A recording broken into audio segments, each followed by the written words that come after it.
Gostaria, então, de convidar para esse primeiro painel, que é a poética da acessibilidade, a nossa querida Manuela Cristina da Silva.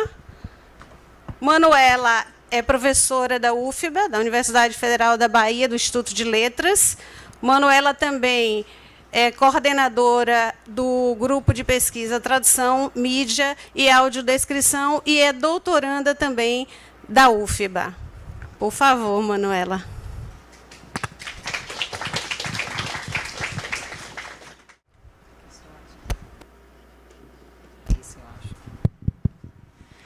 Bem, em primeiro lugar, gostaria de agradecer imensamente o convite, né? É um prazer estar aqui na mesa e falando de um tema que, para mim, é muito caro, né?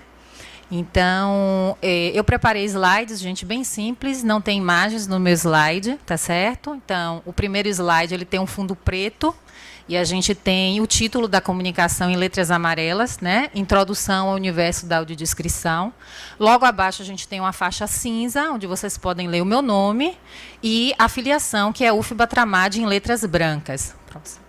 Os próximos slides, eles seguem o mesmo padrão, né? No topo do slide, a gente tem uma faixa preta, com o subtítulo de cada seção em letras amarelas, e o resto do slide tem um fundo branco com letras pretas, e eu vou estar, né, conversando com vocês, falando sobre o conteúdo que vai estar nesses slides, tá certo? Então, inicialmente, eu gostaria de falar um pouquinho sobre a minha filiação. Eu fui convidada para a mesa, quem é essa pessoa que está aqui e qual é o meu lugar de fala, né? Então, inicialmente, eu queria falar um pouquinho sobre o Tramad. O Tramad é um grupo de pesquisa, né? Que a gente pesquisa audiodescrição, e nós somos o primeiro grupo de pesquisa sobre audiodescrição do Brasil. Nós não somos pioneiros em audiodescrição. BEL, por exemplo, começou muito antes da gente, né? Mas, em termos de pesquisa acadêmica, nós somos os pioneiros. A gente começou o trabalho em 2004, com outro nome, a gente se chamava Tradução e Mídia, né? TRAM, e éramos coordenados pela professora doutora Eliana Franco, que hoje não se encontra mais aqui na UFBA, nem no Brasil, né? E nós, depois, no ano seguinte, em 2005, nós mudamos o nome de TRAM para Tramad, porque a audiodescrição passou a ser o carro-chefe das nossas pesquisas. Apesar da audiodescrição ser, digamos, esse carro-chefe, a gente não trabalha apenas com audiodescrição, a gente trabalha com diferentes modalidades de tradução, né? Acessibilidade via diferentes modalidades de tradução. Então, a gente trabalha com legenda para surdos e ensurdecidos, com janela de Libras, com a legenda aberta, com voice-over, mas o carro-chefe realmente é a audiodescrição. Próximo, por favor. Bem, o grupo ele agrega pesquisadores da UFBA, né, do IFBA e da UNEB. Aqui, assim, eu estou muito feliz porque eu estou assim, cercada de companheiros, né? Eu tenho Sandra na mesa, eu tenho Iracema aqui do meu lado, eu tenho Juniro fazendo a audiodescrição aqui ao vivo, e somos todos do Tramad, né? Então, eu estou em casa aqui. O Tramad ele foi, né, o responsável pela primeira dissertação e pela primeira tese de doutorado sobre audiodescrição no Brasil, né? Então, são integrantes do grupo que produziram esses trabalhos. Atualmente, nós temos diversas pesquisas em andamento e eu vou dar exemplos de algumas das coisas que nós estamos fazendo agora. Então, tem gente no grupo pesquisando audiodescrição para material didático. Tem gente no grupo pesquisando audiodescrição para deficientes intelectuais. Tem gente no grupo trabalhando com a capacitação do audiodescritor consultor, que é o profissional não vidente que faz audiodescrição. E temos também gente no grupo trabalhando um dicionário, né, de termos técnicos de Libras. Essa pesquisa está sendo conduzida no IFBA, porque a gente não faz pesquisa só em audiodescrição. Só para dar um exemplo de alguma coisa que não tem a ver com audiodescrição e que está em andamento agora. Próximo, por favor. Só que o grupo, apesar de ser um grupo de pesquisa, a gente também tem experiência na feitura da audiodescrição, no fazer, né? Então, alguns dos trabalhos que nós já desenvolvemos. Já fizemos longas para a TV, por exemplo, o Espanta Tubarões. Já fizemos AD para filme em DVD, o ensaio sobre a cegueira foi feito pelo grupo, e com esse trabalho a gente aprendeu assim, algo muito importante, porque nós fizemos o roteiro, mas nós não estivemos presentes durante a gravação desse roteiro. Então, o roteiro não saiu, o produto final não saiu do jeito que nós gostaríamos que saísse, né? Depois, quando assistimos, nós tivemos assim, uma certa decepção, porque não espelhava aquilo que nós, né, passamos no roteiro. Então, nós aprendemos, né, com essa experiência, temos que estar presentes para ver a gravação, né? Já fizemos curtas para festivais nacionais, internacionais, né, como a Fábrica. Já fizemos espetáculos de teatro, né, de dança, né, os Três Audíveis, próximo. Peças de teatro, né, como Francisco um Sol, exposições, como, por exemplo, Jorge Amado e Universal, aqui no MAM, né? Também painéis, atividades integradoras em conferências. E vocês podem conferir um pouquinho do nosso trabalho no nosso site, né, que é o www.tramad.com.br. Infelizmente, a gente não tem um site acessível ainda, né, mas temos projeto para a gente conseguir fazer isso. Lá no site vocês podem encontrar publicações, a gente disponibiliza artigos, as teses, dissertações, né? A gente tem um pouquinho dos nossos trabalhos. E se a gente faz algum curso, a gente coloca também alguma informação sobre isso no site. Então, convidamos vocês para estarem dando uma olhadinha, né? Além disso, né, falar um pouquinho do Tramad, quando Iracema me apresentou, ela disse que eu sou professora da UFBA e eu faço parte do grupo dos professores do Instituto de Letras. Então, o que é uma professora do Instituto de Letras que trabalha com tradução está fazendo aqui nessa mesa, né? Então, a audiodescrição ela é entendida como uma modalidade de tradução. A audiodescrição é tradução, tá certo? Então, por que é tradução? Primeiro, porque traduzir não é só verter de um idioma para outro, de português para inglês, de inglês para alemão, não é isso. Então, um dos teóricos da nossa área, que é o Jacobson, ele fala que existem 3 tipos de tradução. Uma é a tradução interlinguística, ou seja, de uma língua para outra, né, que é o tipo mais comum. Outra seria a tradução intralinguística, que é a reescritura numa mesma língua. Então, vamos pensar num livro, né, em português arcaico, antigo. Então, se esse livro é reescrito no português dos dias de hoje, então a gente está trabalhando com tradução intralinguística. E, por último, a tradução intersemiótica, que é quando a gente passa de um sistema de signos para outro sistema de signos, de uma linguagem para outra linguagem. Vamos pensar em Romeu e Julieta, né? Ele é um texto. E aí, quando eu pego o Romeu e Julieta e transformo no espetáculo de dança, isso é tradução também. Então, a audiodescrição é um tipo de tradução. Próximo, por favor. É entendido como um tipo de tradução intersemiótica, que consiste na transformação de elementos visuais em palavras. Então, eu passo do visual para o verbal, tá certo?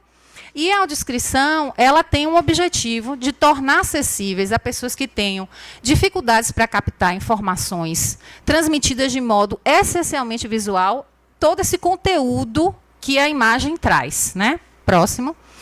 O público-alvo primário da audiodescrição é o das pessoas com deficiência visual. Mas é importante frisar que esse não é o único público, tá? A audiodescrição vai beneficiar um público muito mais amplo do que esse público, né? Então, beneficia idosos, beneficia pessoas com dislexia, pessoas com deficiência intelectual. Hoje, inclusive, o Tramad desenvolve pesquisa com esse público, tá certo?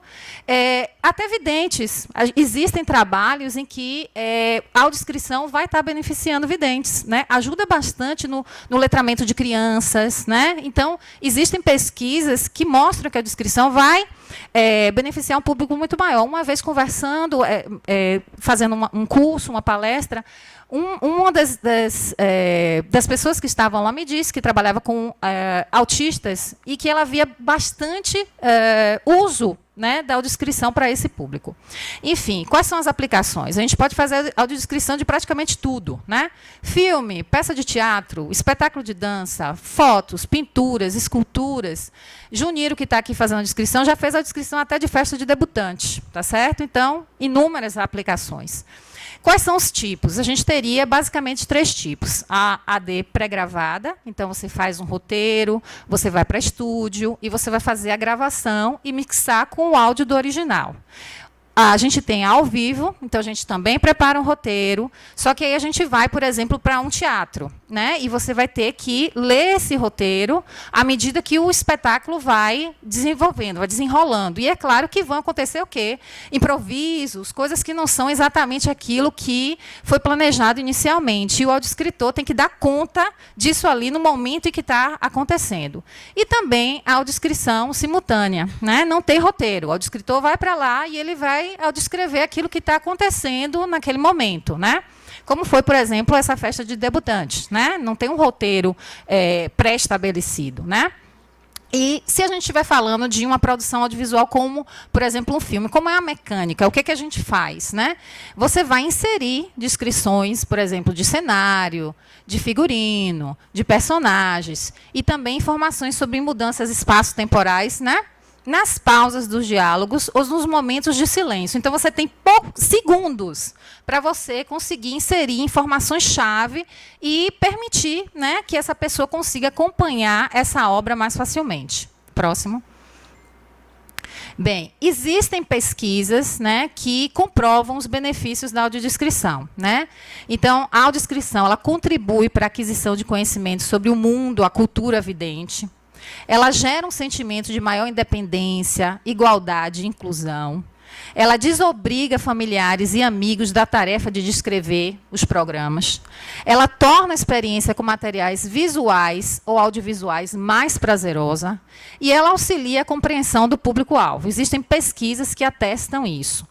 Mas, infelizmente, ainda existem pessoas que se questionam, né? Não questionam a importância do recurso e não reconhecem, né, que, de fato, ele auxilia. Próximo, por favor.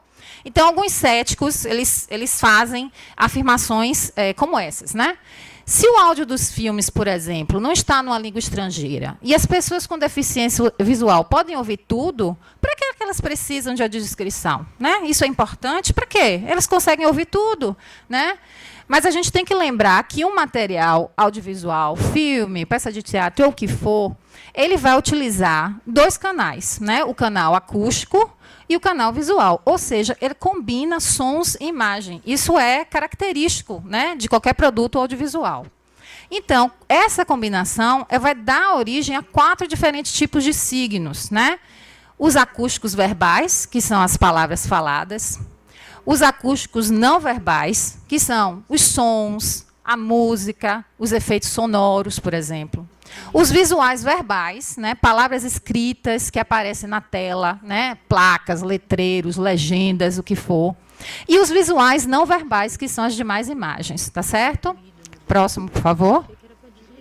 Então, o que acontece? O sentido de um texto audiovisual é construído pela interação desses 4 tipos de signos. Ou seja, ao mesmo tempo que as palavras escritas ou faladas dão suporte às imagens, as imagens dão suporte às palavras. A ausência da AD no material dessa natureza, portanto, restringe o acesso do não vidente a apenas 2 tipos de signos, acústicos verbais e acústicos não verbais. E, mesmo assim, privados do suporte oferecido pelas imagens, o que, inegavelmente, limita a sua compreensão. Então, quando você oferece audiodescrição, na verdade, você está fazendo com que o não vidente ele tenha acesso aos 4 tipos de signos presentes nesse material, mesmo que apenas pelo canal acústico. Sem falar que a gente também tem que lembrar que, numa produção audiovisual, muitas vezes você tem cenas em que você não tem diálogo, você não tem palavras, né? Vamos tentar lembrar, não sei quantos, eu adoro animação, não sei quantos de vocês assistiram aquele Wall-E, aquele que tem um robozinho da Disney. No início do filme não tem diálogo nenhum, é só barulhozinho, tá? Pelo menos até metade do filme não tem uma fala sequer. E aí? Tá, foi dublado. A partir dali vai estar em português. Mas e aí, esses 30 minutos, sei lá, que você passa sem ouvir nada, né? E que é importantíssimo para a compreensão do filme. E aí, como é que fica, né? Então, uma outra coisa que eu quero deixar assim, muito forte, marcada na minha fala, é que a audiodescrição é coisa de profissional. Tá certo? Isso aqui a gente tem que sair daqui deixando a ideia de que a audiodescrição pode ser feita por um amador, tá certo? Isso aqui é o foco da minha fala aqui hoje, tá? Então, inclusive, em 2013, a audiodescrição ela foi incluída na CBO, tá certo? Que é a Classificação Brasileira de Ocupações. Ela passou a ser formalmente uma profissão, tá certo? Assim, se a gente for pensar no início, no surgimento da AD, a gente não tem como achar esse início, porque ela sempre existiu de maneira informal, uma prática informal. De que forma, né? A gente tem as pessoas próximas a pessoas com deficiência visual, desde sempre, descreveram conteúdo de filme, de quadro, de fotografia para seus amigos, seus familiares, é verdade. Mas a gente não tem como comparar uma audiodescrição feita por leigo com uma que é feita por um profissional, por alguém que faz pesquisa na área, que tem formação na área, que tem experiência na área. Próximo, por favor. Então, por que é tão difícil fazer a audiodescrição? Vamos pensar assim, o que acontece quando eu tenho que audiodescrever uma cena de um filme, tá certo? Ao descrever uma única cena de um filme, por exemplo, o tradutor precisa lidar não só com as informações diretamente ligadas ao enredo da história, o que, quem, quando, onde, mas também com elementos como luz, enquadramento, movimentos de câmera, efeitos especiais, fade-ins, fade-outs, cenas em preto e branco que representam flashbacks, o figurino, o gestual de personagens e até mesmo textos presentes em placas, letreiros, inclusive em língua estrangeira, se os mesmos não são verbalizados. Tudo isso ao mesmo tempo, sendo que você dispõe de poucos segundos, tá, para tentar descrever o que você está vendo ali na tela. Não é para qualquer pessoa, tá certo? Inclusive, isso que eu estou falando também é atestado por pesquisas, né? Lá em 2006, quando a gente começou, né, nós fizemos uma pesquisa de recepção, né? O que foi que aconteceu? Na época, o único filme em DVD que tinha audiodescrição era um filme chamado Irmãos de Fé, do Padre Marcelo, né? E ele foi audiodescrito assim, numa iniciativa extremamente louvável, porque não havia nenhum outro audiodescrito, né? Por uma equipe que não tinha nenhuma formação audiodescrição. Tinha muita boa vontade, né? Mas não tinha formação. Então, o que a gente fez nessa pesquisa de recepção? Nós pegamos um trecho desse filme, e nós fizemos uma audiodescrição, digamos assim, alternativa. A audiodescrição do grupo, tá certo? Que a gente chamou de audiodescrição acadêmica. E aí nós fizemos uma comparação. Nós exibimos a audiodescrição que estava no DVD, exibimos a audiodescrição que foi feita pelo grupo. E nós fizemos uma comparação, né? Os resultados dessa pesquisa foram publicados na Tradução em Revista, tá certo? Que é uma revista da área de tradução especializada, e foi publicado em inglês, tá certo? Se depois vocês quiserem, eu dou uma referência mais detalhada. Próximo, por favor. E aí, o que foi que aconteceu? Nós fizemos uma comparação e os resultados que aqueles que assistiram a versão audiodescrita pelo grupo, eles tiveram um número de acertos muito maior no questionário de compreensão que nós aplicamos. Né? O que nós fizemos? Nós exibíamos o trecho, né, da versão comercial e fazíamos perguntas, né, sobre o que estava acontecendo ali. E fizemos a mesma coisa com a nossa versão. Então, eles acertaram muito mais depois de terem assistido a nossa versão. Além disso, o que a gente fez? Quem assistiu a versão comercial, depois do questionário, a gente apresentou a nossa versão. E quem tinha assistido a nossa, depois a gente apresentou a versão comercial. E nós perguntamos a ele, qual das duas vocês preferem? Eles foram unânimos em preferir a nossa versão. Tá? Então, ela não só proporcionou maior compreensão, como o estilo da audiodescrição acadêmica agradou muito mais ao público, né, que participou da pesquisa do que a comercial, tá certo? Próximo, por favor. Esse estudo ele foi feito lá em 2006, tá? Mas agora, em 2014, eu orientei o trabalho de conclusão de curso de uma aluna chamada Mariana Christoph, né? O trabalho dela se intitulava Traduzindo Olhares, a influência da formação do audiodescritor na audiodescrição de fotografias. Desculpe, gente. Então, o que aconteceu? Ela resolveu comparar a audiodescrição produzida por profissionais e por pessoas sem formação. Audiodescrição, dessa vez, de fotografias.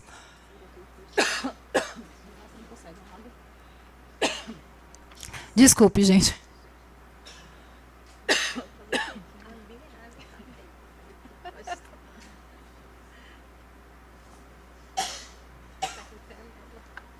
É bom estar em casa, né? Então, estou aqui bebendo a água de Iracema. Enfim. Então, ela comparou a audiodescrição de fotografias produzidas por profissionais, né? E por pessoas sem formação. E qual foi a conclusão dela? Ela percebeu que o desconhecimento das normas, né, dos parâmetros que orientam, né, a audiodescrição, aliado ao desconhecimento da linguagem fotográfica, acabou afetando a qualidade daquelas audiodescrições que não eram feitas por profissionais, né? Então, é preciso que você conheça os parâmetros, mas que você também conheça a linguagem que você está descrevendo. Não é porque eu descrevo cinema que agora eu estou habilitada a fazer AD de fotografia. Eu não entendo nada de fotografia, não sei quais são os elementos, né, que estão envolvidos na fotografia, não entendo nada de museu. Aí eu vou fazer AD no museu. Não entendo nada de teatro. Aí eu vou fazer AD de teatro. Não funciona assim, tá certo? Inclusive, a fala de Sandra, que também trabalha com cinema, vai até pontuar algumas coisas a respeito, tá certo? Eu preciso conhecer a linguagem, tá, específica que eu estou tentando audiodescrever. Ai, obrigada. Próximo. Além disso, gente, outro profissional, né, a gente tem que pensar em profissionalização, de todos os aspectos, né? Então, por exemplo, a audiodescrição, ela é uma modalidade de tradução bastante assimétrica. Por quê? Porque o tradutor não faz parte do público-alvo, tá? Então, eu tenho um vidente traduzindo para não vidente, tá certo? Então, uma das estratégias que nós passamos a adotar aqui no Brasil foi recorrer à ajuda de pessoas com deficiência visual para nos dar um feedback especializado, né? Que é o audiodescritor consultor. Só que, assim como nem todo vidente pode ser roteirista, nem todo não vidente pode ser consultor, tá certo? Não é assim, eu sou não vidente, agora eu posso dar consultoria e sou profissional e sou audiodescritor consultor. Também não funciona assim. Próximo. Isso. Então, em 2013, eu apresentei uma comunicação intitulada Profissão audiodescritor, competências necessárias ao não vidente, que está no Prelo. E, na época, eu fui pesquisar, então, para ser um profissional não vidente da área, o que eu preciso saber? Né? Então, algumas das minhas conclusões, só vou pontuar pouquíssimas coisas, tá certo, gente? É preciso que esse não vidente ele tenha competência para revisão e edição, né? Ou seja, assim como o roteirista, ele precisa dominar o português muito bem, ele precisa ter capacidade de síntese, porque eu só disponho de poucos segundos, não esqueçam, para inserir essas descrições, né? Ele precisa ter um conhecimento teórico e prático da AD, né? Eu não estou fazendo a descrição para mim. Não são as minhas preferências como não vidente, mas para o público não vidente em geral, eu preciso conhecer as normas também, tá certo? Para não querer que a coisa seja feita do jeito que eu acho que tem que ser, né? Próximo. Precisa ter uma familiaridade com o universo da informática. Hoje em dia, esses arquivos são trocados via, né, computador, e-mail. A gente usa programa, né, como o Subtitle Workshop, muitas vezes para trabalhar os roteiros, né? Precisa ter boa disposição para trabalhar em equipe, porque a gente faz o roteiro em 4, 6, 8 mãos, tá certo? E precisa saber trabalhar sob estresse e pressão, porque é para ontem o roteiro, né? Tudo para ontem. Né? Então, essas são algumas poucas, né, competências que esse não vidente tem que ter, tá certo? Então, não é o aval de qualquer deficiente visual que vai me dizer e atestar a qualidade do produto final. Eu preciso que esse não vidente seja um audiodescritor consultor, como minha colega Iracema, que está aqui, que tem formação em audiodescrição para poder fazer essa consultoria, né? E aqui eu encerro a minha fala, né? E agradeço novamente, parabenizo, né, Ednilson, pelo evento, né, e passo aqui a palavra para a colega Letícia. Obrigada.